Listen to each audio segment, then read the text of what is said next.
తెలంగాణలో నిరుద్యోగులకు ప్రభుత్వం సువార్త చెప్పింది. ప్రభుత్వ ఉద్యోగాల అర్హత వయోపరిమితి పెంచుతూ ఉత్తర్వులను జారీ చేసింది. ఉద్యోగ నియామకాల వయోపరిమితి 2 ఏళ్లను పెంచింది. ప్రస్తుతం 44 ఏళ్లుగా ఉన్న వయోపరిమితిని ఇప్పుడు 46 ఏళ్లకు పెంచారు. దీనిపై మరింత సమాచారాన్ని మా ప్రతినిధి నాగేంద్ర అందిస్తారు. నాగేంద్ర. థ్యాంక్ యూ మూర్తి.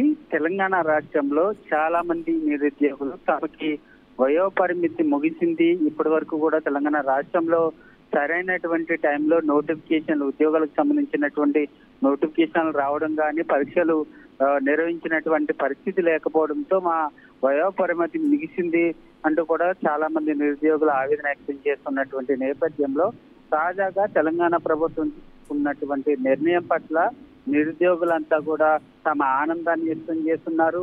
ఎందుకంటే ఇప్పుడు ఉన్నటువంటి వయోపరిమితి కాస్త 44 సంవత్సరాల నుంచి 46 సంవత్సరాల వరకు పెంచినటువంటి నేపథ్యంలో ప్రస్తుతం ఎవరైతే తమకి ప్రభుత్వ ఉద్యోగాలకి రాసేటందుకు తమకు వయోపరిమితి లేదంటూ బాధపడుతున్నారు వారందరికీ కూడా ప్రస్తుతం ప్రభుత్వం ఇచ్చినటువంటి జీవో కారణంగా మరొక 2 సంవత్సరాల సమయం ఎక్కువ ఉన్నటువంటి నేపథ్యంలో మేము మరింతగా ప్రభుత్వ ఉద్యోగాలకు ప్రిపేర్ అవుతామంటూ కూడా వారంతా ఆనందం వ్యక్తం చేస్తున్నటువంటి పరిస్థితి. తాజాగా ప్రభుత్వం తీసుకున్నటువంటి నిర్ణయం ద్వారా తెలంగాణ రాష్ట్రంలో దాదాపు 1000 మంది నిరుద్యోగులు ఇప్పుడు కొత్తగా వచ్చేటటువంటి ప్రభుత్వ ఉద్యోగాలకు వచ్చేటటువంటి నోటిఫికేషన్స్ కి ఎలిజిబుల్ అయ్యేటటువంటి పరిస్థితి ఉన్నటువంటి నేపథ్యంలో ప్రస్తుతం అయితే నిరుద్యోగులుగా కూడా తమ ఆనందం వ్యక్తం చేస్తున్నటువంటి పరిస్థితి అయితే కనిపిస్తుందని చెప్పలేము.